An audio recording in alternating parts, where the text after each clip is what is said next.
ನೋಡಿ ಸ್ನೇಹಿತರೆ, ನಾವೀಗ ಎಲ್ಲಿದ್ದೀವಿ ಅಂತ ಹೇಳಿ, ಇದು ಬಸವರಾಜದುರ್ಗದ ಕೋಟೆ, ಹಳದಿಪುರ, ಹೊನ್ನಾವರ ತಾಲೂಕಿನಲ್ಲಿ ಬರ್ತದೆ. ಈ ಕೋಟೆಯ ವಿಶೇಷತೆ ಏನಂತ ಹೇಳಿದರೆ, ವರ್ಷದಲ್ಲಿ ಒಂದು ಬಾರಿ ಮಾತ್ರ ಈ ಕೋಟೆಗೆ ಭೇಟಿ ನೀಡಲು ಅವಕಾಶ ಇದೆ. ಅದು ಪ್ರವಾಸಿಗರಾಗಿ ಅಲ್ಲ, ಭಕ್ತರಿಗಾಗಿ ಮಾತ್ರ. ಅಲ್ಲಿನ ಸ್ಥಳೀಯ ಮೀನುಗಾರರು ವರ್ಷಕ್ಕೆ ಒಂದು ಬಾರಿ ಪೂಜೆ ಮಾಡ್ತಾರೆ, ಆ ಸಮಯದಲ್ಲಿ ಮಾತ್ರ ಹೋಗ್ಬೋದು. ಅಲ್ಲಿ ದೂರದಲ್ಲಿ ಕಾಣಿಸ್ತಾ ಇದೆ ನೋಡಿ, ಆ ಕೋಟೆಗೇ ಹೋಗೋದು. ನೀವು ತುಂಬ ಕೋಟೆ ನೋಡ್ತೀರಾ, ಕೋಟೆ ಯಾವ ಥರ ಹೋಗ್ತೀರಾ ಅಂತ ಹೇಳಿದರೆ ಬಸ್ಸಲ್ಲಿ ಹೋಗ್ತೀರಾ, ಕಾರಲ್ಲಿ ಹೋಗ್ತೀರಾ, ಬೈಕಲ್ಲಿ ಹೋಗ್ತೀರಾ. ಆದರೆ ಈ ಕೋಟೆಗೆ ಹೋಗ್ಬೇಕಂತ ಹೇಳಿದರೆ ದೋಣಿ ಮುಖಾಂತರನೇ ಹೋಗಬೇಕು. ತುಂಬ ಚೆನ್ನಾಗಿದೆ ರೀ, ನೀವು ಒಂದು ಸಲ ಬರಲೇಬೇಕು. ನೋಡಿ, ಇಲ್ಲಿ ಪೂಜೆಗೆಲ್ಲ ವ್ಯವಸ್ಥೆ ಆಗ್ತಾಯಿದೆ. ನಾವು ಸ್ಟಾರ್ಟಿಂಗಲ್ಲೇ ಬಂದಿರೋದು, ಹಾಗೆ ಜನ ಜಾಸ್ತಿ ಇಲ್ಲ. ನಂತರ ಹೋಗ್ತಾ ಹೋಗ್ತಾ ತುಂಬ ಜನ ಬರ್ತಾರೆ, ಯಾಕಂತ ಹೇಳಿದರೆ ಅಲ್ಲಿ ಸ್ಥಳೀಯ ಮೀನುಗಾರರು ಮತ್ತು ಅಲ್ಲಿ ಸ್ಥಳೀಯ ಜನರು ಬರ್ತಾರೆ. ನೋಡಿ ಅಂತ ಯಾವ ಥರ ಇದೆ ಈ ಸ್ಥಳ. ನೋಡ್ತಾ ಇದ್ದರೆ ನಮಗೆ ಸಮುದ್ರದ ಮಧ್ಯೆ ಇದ್ದೀವಿ ಅಂತ ಅನಿಸೋದೇ ಇಲ್ಲ, ಯಾಕಂತ ಹೇಳಿದರೆ ಸುತ್ತಲೂ ಕಾಡು ಬೆಳೆದಿದೆ ನೋಡಿ. ಅದೇ ಮನುಷ್ಯನ ಹಸ್ತಕ್ಷೇಪ ಇಲ್ಲದೇ ಇದ್ದರೆ ಕಾಡು ಯಾವ ಥರ ಬೆಳ್ಕೊಳುತ್ತೆ ಅಂತ ಹೇಳೋದಕ್ಕೆ ಇದೊಂದು ಉತ್ತಮ ಉದಾಹರಣೆ. ಹಾಗೆ ಅದಕ್ಕೆ ರೂಟ್ ಇದೆ ನೋಡಿ, ಆ ಹಳದಿಪುರದಿಂದ ರಾಷ್ಟ್ರೀಯ ಹೆದ್ದಾರಿಯಿಂದ ಒಳಗೆ ಬಂದಾಗ ಈ ದಾರಿ ನೋಡಿ ಎಷ್ಟು ಚೆನ್ನಾಗಿದೆ ಅಂತ ಹೇಳಿ. ಎರಡೂ ಕಡೆ ತೆಂಗಿನ ಮರ ಇದೆ ನೋಡಿ, ಮಧ್ಯೆ ಹೋಗ್ತಾ ಇದ್ದರೆ ಎಲ್ಲೋ ನಾವು ಸ್ವರ್ಗದಲ್ಲಿ ಇದ್ದೀವಿ ಅಂತ ಅನಿಸ್ತಾ ಇದೆ ನೋಡಿ. ಆ ಕಡೆ ಸಮುದ್ರ ಇದೆ, ಬಲಗಡೆಗೆ ಸಮುದ್ರ ಕಾಣಿಸ್ತಿದೆ ನೋಡಿ. ನಿಮ್ಮ ಮುಂದೆ ಹೋಗ್ತಾ ಹೋಗ್ತಾ ನಿಮಗೆ ಗೊತ್ತಾಗುತ್ತೆ ನೋಡಿ ಅಂತೆ. ರೋಡ್ ನೋಡಿ ಅಂತೆ ಎಷ್ಟು ಚೆನ್ನಾಗಿದೆ ಅಂತ ಹೇಳಿದರೆ. ಇಲ್ಲಿ ನೋಡಿ ನೋಡಿ, ಈ ಕಡೆ ಬಲಗಡೆಗೆ ಇರುವಂಥದ್ದು ಸಮುದ್ರ, ಅದು ತುಂಬ ಚೆನ್ನಾಗಿದೆ ರೀ. ಅದೇ ಹಿಡನ್ ಪ್ಲೇಸ್ ಅಂತ ಹೇಳ್ತೀವಲ್ಲ ಹಾಗೆ. ಆದರೆ ಈ ಸ್ಥಳಕ್ಕೆ ಬೆಂಗಳೂರಿಂದ ಅವ್ರ ಫ್ಯಾಮಿಲಿ ಬಂದಿದ್ದರು. ನಾನು ಕೇಳಿದೆ ಯಾಕಂತ ಹೇಳಿ. ಅದು ವರ್ಷಕ್ಕೆ ಒಂದು ಬಾರಿ ಮಾತ್ರ ಬಿಡೋದಲ್ಲ, ಹಾಗಾಗಿ ಬಂದಿರೋದು. ಅಂದರೆ ಅದಕ್ಕಂತಲೇ ಬಂದಿರೋದಂತೆ ಅವರು. ಎಲ್ಲಿ ಬೆಂಗಳೂರಿನಿಂದ ಹೊನ್ನಾವರಕ್ಕೆ ಆಲ್ಮೋಸ್ಟ್ ಒಂದು 450 ಕಿಲೋಮೀಟ್ರ್ ಆಗುತ್ತೆ, ಅಷ್ಟು ದೂರದಿಂದ ಬಂದಿದ್ದಾರೆ ನೋಡಿ. ತುಂಬಾ ಅದ್ಭುತ ಆಗಿದೆ ರೀ ಸ್ಥಳ ಮಾತ್ರ. ಆದರೆ ತುಂಬ ಜನ ಬಂದರೆ ಇಲ್ಲಿ ಬಿಡಲ್ಲ, ಯಾಕಂತ ಹೇಳಿದ್ರೆ ಇದು ಟೂರಿಸ್ಟ್ ಪ್ಲೇಸ್ ಅಲ್ಲ, ಇದು ನೇವಿ ಅಂಡರ್ ಬರುತ್ತೆ. ಮತ್ತು ಅಲ್ಲಿ ಹೋದಾಗ ಡ್ರೋನ್ ಎಲ್ಲ ಹಾರಿಸಬಾರ್ದು ಅಂತ ಹೇಳ್ತಾರೆ. ಯಾಕಂತ ಹೇಳಿದ್ರೆ ಅಲ್ಲಿ ಫ್ಲೈ ಮಾಡಿದ್ರು ಕೂಡಲೇ ಅಲ್ಲಿಗೇನು ಇನ್ಫಾರ್ಮೇಷನ್ ಹೋಗುತ್ತಂತೆ. ಹಾಗಾಗಿ ಮತ್ತೆ ಆ ಥರ ಮಾಡಿದರೆ ಏನಾಗುತ್ತೆ ಅಂತ ಹೇಳಿದ್ರೆ ಮುಂದಿನ ಸಲ ಅವರು ಬಿಡೋದಿಲ್ಲ. ವರ್ಷಕ್ಕೆ ಒಂದು ಸಲ ಮಾತ್ರ ಇದೆ ನೋಡಿ, ಅದನ್ನು ಕೂಡ ಬ್ಯಾನ್ ಮಾಡ್ತಾರೆ.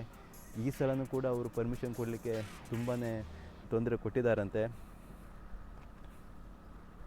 ನೋಡಿ. ಸ್ಥಳ ಮಾತ್ರ ತುಂಬಾ ಅದ್ಭುತ ಆಗಿದೆ ರೀ.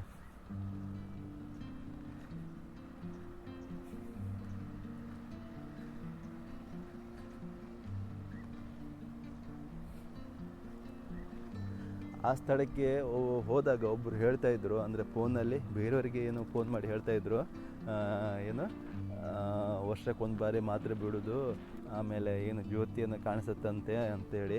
ಖಂಡಿತವಾಗಿ ಇಲ್ಲಿ ಜ್ಯೋತಿಯನ್ನು ಕಾಣಿಸಲ್ಲ, ಏನೂ ಕಾಣಿಸಲ್ಲ. ಅಲ್ಲಿ ವರ್ಷಕ್ಕೆ ಅಲ್ಲಿ ನಾಗನ ಕಲ್ಲು ಇದೆ, ಅದಕ್ಕೆ ಪೂಜೆ ಮಾಡಿ ಬರ್ತಾರೆ. ಇಲ್ಲಿ ಕೇವಲ ಬಸವರಾಜದುರ್ಗದ ಕೋಟೆ ಮಾತ್ರ ಪ್ರೇಕ್ಷಣೀಯ ಸ್ಥಳವಲ್ಲ, ಇಲ್ಲಿನ ಬೀಚ್ ಕೂಡ ತುಂಬ ಚೆನ್ನಾಗಿದೆ. ಆದರೆ ಹಿಡನ್ ಬ್ಯೂಟಿ ಅಂತ ಕರಿತೀವಲ್ಲ, ಹಾಗಾಗಿ ಅಷ್ಟು ಜನರಿಗೆ ಗೊತ್ತಿಲ್ಲ, ಕೆಲವೇ ಪ್ರವಾಸಿಗರಿಗೆ ಅಷ್ಟೇ ಗೊತ್ತಿರೋದು. ಹಾಗಾಗಿ ತುಂಬ ಜನ ಬರ್ತಾ ಇಲ್ಲ. ಹಾಗಾಗಿ ಬೀಚ್ ಕೂಡ ತುಂಬ ಕ್ಲೀನಾಗಿದೆ. ಹಳದಿಪುರ ಅಂತ ಹೇಳಿದರೆ, ನೀವು ಹೊನ್ನಾವರ ಕಡೆಯಿಂದ ಬರ್ತೀರ ಅಂತ ಹೇಳಿದರೆ, ಹೊನ್ನಾವರದಿಂದ ಕುಮಟಾ ಹೋಗೋ ರೋಡಲ್ಲಿ ಹಳದಿಪುರ ಅಂತ ಊರು ಸಿಗುತ್ತೆ. ಹಾಗೆ ಎಡಬದಿಗೆ ತಿರುಗಿದರೆ ಈ ಬೀಚಿಗೆ ಹೋಗ್ಬೋದು. ಅದೇ ರೀತಿ ಕುಮಟಾದಿಂದ ಬರ್ತೀರಂತ ಹೇಳಿದರೆ ನೀವು ಬಲಗಡೆಗೆ ತಿರುಗಬೇಕಾಗತ್ತೆ. ರಾಷ್ಟ್ರೀಯ ಹೆದ್ದಾರಿಯಲ್ಲೇ ಬರೋದು ಇದು. ರಾಷ್ಟ್ರೀಯ ಹೆದ್ದಾರಿಯಿಂದ ಕೇವಲ ಒಂದು 3-4 ಕಿಲೋಮೀಟ್ರನಷ್ಟೇ ಬರುತ್ತೆ. ಅಷ್ಟರೊಳಗೆ ನೀವು ಬೀಚ್ ಮುಟ್ಟಿರ್ತೀರ. ತುಂಬ ಚೆನ್ನಾಗಿದೆ ರೀ ಪ್ಲೇಸ್ ನೋಡಿ ಅಂತೆ. ನೀವು ಗೋವಾ ಎಲ್ಲ ಹೋಗೋದಕ್ಕಿಂತ ಈ ಸ್ಥಳಕ್ಕೆ ಬಂದರೆ ತುಂಬಾ ಎಂಜಾಯ್ಮೆಂಟ್ ಮಾಡ್ಬೋದು. ಗೋವಾಕ್ಕೆ ಹೋದರೆ ಒಂದು ಖರ್ಚು ಜಾಸ್ತಿ ಮತ್ತು ತುಂಬ ಕ್ರೌಡ್ ಇರುತ್ತೆ. ಇಲ್ಲಿ ನೋಡಿ, ನಾವು ಬಸವರಾಜದುರ್ಗದ ಕೋಟೆಗೆ ಬಂದಿದ್ದೀವಿ. ಇದು ನೋಡಿ ನಿಮ್ಗೆ ಅನಿಸುತ್ತೆ ನೋಡಿ, ಇದು ನಾವು ಆ್ಯಕ್ಚುಲಿ ಸಮುದ್ರದ ಮಧ್ಯೆನೇ ಇಲ್ಲ, ಎಲ್ಲೋ ಒಂದು ಕಾಡಲ್ಲಿ ಇದ್ದೀವಿ ಅಂತ ಅನಿಸುತ್ತೆ. ಆದರೆ ಆ ಥರ ಇಲ್ಲ, ನಾವು ಸಮುದ್ರದ ಮಧ್ಯೆನೇ ಇರೋದು. ನೋಡಿ ಸುತ್ತಲೂ ಯಾವ ಥರ ಇದೆ ಅಂತ ಹೇಳಿ. ಇಲ್ಲೆಲ್ಲ ನೀವು ಕೇಳ್ಬೋದು, ಮರ ಎಲ್ಲ ಜಾಸ್ತಿ ಬೆಳೆದಿಲ್ಲಲ್ಲ ಅಂಥೇಳಿ. ಹೌದು, ಬಿಸಿಲು ಚೆನ್ನಾಗಿ ಬೀಳುತ್ತೆ ಒಂದು, ಹಾಗಾಗಿ ಇಲ್ಲಿ ಗಿಡ ಮರ ಎಲ್ಲ ಬೆಳ್ಕೊಂಡಿಲ್ಲ, ಅಷ್ಟಾಗಿ ಬೆಳ್ಕೊಂಡಿಲ್ಲ. ಇದೆ ಮಾತ್ರ ನೋಡಿ, ಸ್ವಲ್ಪ ಇದೆ. ಹಾಗೆ ಹುಲ್ಲು ಜಾಸ್ತಿ ಇದೆ ನೋಡಿ ಅಂತೆ. ಹೋದಲ್ಲೆಲ್ಲ ಒಂದು ಮೆಮೊರಿ ಅಂತೇಳಿ ಇಟ್ಕೊಳ್ಳೋದು ಇಲ್ಲ ನೋಡಿ. ಇದು ಏನೋ ಒಂದು ಇದನ್ನ ಇಟ್ಟಿದ್ದಾರೆ, ಮೋಸ್ಟ್ಲಿ ಇದು ಇರಬೇಕು, ಸಿಗ್ನಲಿಗೆ ಏನೋ ಇರಬೇಕು, ಒಂದು ಕಂಬನ ಇಟ್ಟಿದ್ದಾರೆ ನೋಡಿ ಅಂತೆ.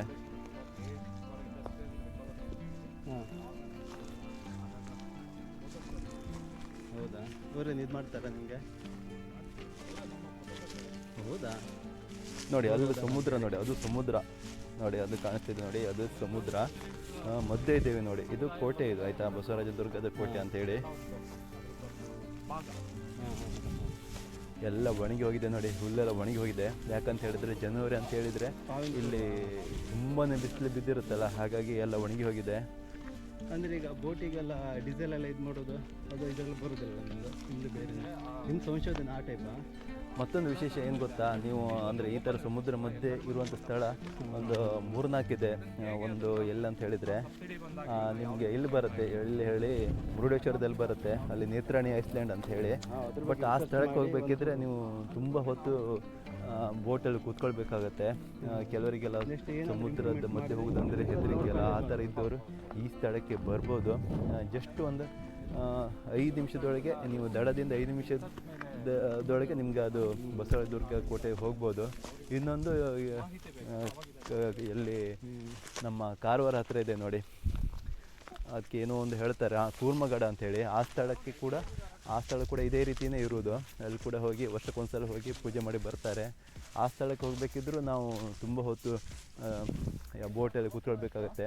ಆದರೆ ಇಲ್ಲಿ ಹಾಗಲ್ಲ, ಜಸ್ಟ್ ಒಂದು 5 ನಿಮಿಷ ಸಾಕು ಅಷ್ಟೇ. ಶಿವಪ್ಪನಾಯಕನ ಕೆಲವರೆಲ್ಲ ಬಂದೇ ಇಲ್ಲ, ಅವರಿಗೇನು ಹೆದರಿಕೆ ಅಂತ ಹೇಳಿ ಬಂದೇ ಇಲ್ಲ, ಏನೋ ಅಲ್ಲಿ ಹೋಗ್ಲಿಕ್ಕೆ ಹೆದರಿಕೆ ಆಗುತ್ತೆ ಅಂತ ಹೇಳಿ. ಏನು ಹೆದರಿಕೆ ಇಲ್ಲ, ಲೈಫ್ ಜಾಕೆಟ್ ಎಲ್ಲ ಕೊಡ್ತಾರೆ, ಆರಾಮ್ಸೆ ಹೋಗಿ ಬರ್ಬೋದು. ನನಗೂ ಕೂಡ ಹೆದರಿಕೆ ಇತ್ತು ಏನಾಗುತ್ತೋ ಏನಂತ ಹೇಳಿ. ಹಿಂದಿನ ವರ್ಷ 2023-24 ಇರಬೇಕು, ದೋಣಿ ಮುಳುಗಿ, ಅಂದರೆ ತುಂಬ ಜನ ದೋಣಿಯಲ್ಲೇ ಜಾಸ್ತಿಯಾಗಿ ಅದು ಮುಳುಗಿದ ನಂತರ ಈಗ ತುಂಬ ಸ್ಟ್ರಿಕ್ಟ್ ಮಾಡಿದ್ದಾರೆ. ತುಂಬ ಅದ್ಭುತ ಆಗಿದೆ ರೀ ನೋಡಿ ಅಂತ ಯಾವ ಥರ ಇದೆ ಅಂತ ಹೇಳಿ.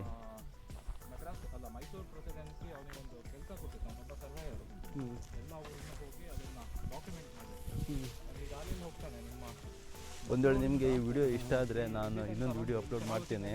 ಅಂದರೆ ಟ್ರೆಕ್ಕಿಂಗ್ ರೂಟ್ ಯಾವ ಥರ ಇದೆ ಅಂತ ಹೇಳಿದರೆ, ಸ್ವಲ್ಪ ಏಜ್ ಆದವರು ಬರಲಿಕ್ಕೆ ಕಷ್ಟ ಆಗುತ್ತೆ. ಯಾಕಂತ ಹೇಳಿದರೆ ಕೆಲವು ಕಡೆ ತುಂಬ ಟೀಪ್ ಇದೆ, ಹತ್ತಲಿಕ್ಕೆಲ್ಲ ಸ್ವಲ್ಪ ಕಷ್ಟ ಆಗುತ್ತೆ. ಮತ್ತು ದಾರಿ ಇಲ್ಲ ರೀ, ದಾರಿ ನಾವೇ ಮಾಡ್ಕೊಂಡು ಹೋಗಬೇಕು. ನಮಗೆ ಆ್ಯಕ್ಚುಲಿ ಬಟ್ಟೆಗೆಲ್ಲ ಮುಳ್ಳೆಲ್ಲ ತಾಗಿ ಬಟ್ಟೆಗೆಲ್ಲ ಸ್ವಲ್ಪ ಇದಾಗಿದೆ. ಅಂದರೆ ತುಂಬ ಜನ ಇಷ್ಟಪಟ್ಟರೆ ಲೈಕ್ ಬಂದರೆ ಆ ವಿಡಿಯೋನ ಅಪ್ಲೋಡ್ ಮಾಡ್ತೀನಿ ಯಾವ ಥರ ಇದೆ ಅಂತ ಹೇಳಿ. ಇದು ನೋಡಿ, ಎಲ್ಲ ಹುಲ್ಲೆಲ್ಲ ಒಣಗಿ ಹೋಗಿದೆ ನೋಡಿ, ಏನೂ ಇಲ್ಲ. ಆ ಕಡೆ ತುಂಬ ಮುಂದೆಲ್ಲ ಕಾಣಿಸ್ತಾ ಇದೆ ನೋಡಿ, ಅಲ್ಲೆಲ್ಲ ಮರ ಬೆಳ್ಕೊಂಡಿದೆ. ಈ ಪ್ಲೇಸ್ ಮಾತ್ರ ಇದಾಗಿದೆ ನೋಡಿ. ಇಲ್ಲಿ ಆ ಸ್ಥಳ ನೋಡ್ರಿ ಎಷ್ಟು ಚೆನ್ನಾಗಿದೆ ನೋಡಿ. ಅಲ್ಲಿ ಕಲ್ಲು ಕಾಣಿಸ್ತಾ ಇದೆ ನೋಡಿ, ಎಷ್ಟು ಅದ್ಭುತವಾಗಿದೆ ಅಲ್ಲ. ಇದು ಹಿಡನ್ ಬ್ಯೂಟಿ ಅಂತ ಹೇಳಿದ್ದು ಇದಕ್ಕೆ. ಈ ದಾರಿ ನೋಡ್ಬೇಕಂತ ಹೇಳಿದರೆ ನಾವು ಕಲ್ಲು ಮುಳ್ಳು ದಾರಿಯನ್ನು ದಾಟಿ ಬರಬೇಕಾಗುತ್ತೆ. ತುಂಬ ಜನರಿಗೆ ಗೊತ್ತಿಲ್ಲ. ಒಂದು ವೇಳೆ ನೀವು ದೂರದಿಂದ ಬರುವವರಾಗಿದ್ದರೆ ಕಮೆಂಟ್ನಲ್ಲಿ ತಿಳಿಸಿ ಯಾವ ಥರ ಪ್ಲ್ಯಾನ್ ಮಾಡಬೇಕು ಅಂತ ಹೇಳಿ ನಾನು ಅದನ್ನು ಹೇಳ್ತೇನೆ. ಒಂದು ವೇಳೆ ನಾನು ಫ್ರೀ ಇದ್ದರೆ ನಿಮ್ಮ ಜೊತೆ ಬರ್ತೀನಿ, ತುಂಬ ಸ್ಥಳ ತೋರಿಸ್ತೀನಿ ನಾನು. ಈ ಥರ ಹಿಡನ್ ಪ್ಲೇಸ್ ತುಂಬ ಇದೆ ರೀ, ತುಂಬ ಜನರಿಗೆ ಗೊತ್ತಿಲ್ಲ. ಕಮೆಂಟ್ನಲ್ಲಿ ತಿಳಿಸಿ ಯಾವ ಥರ ಪ್ಲ್ಯಾನ್ ಬೇಕಾದ್ರೆ ನಾನು ತಿಳಿಸ್ತೇನೆ. ಹೊನ್ನಾವರ ಅಥವಾ ಕುಮಟಾ ಈ ಕಡೆ ತುಂಬ ಸ್ಥಳ ಇದೆ ನೋಡುವಂಥದ್ದು.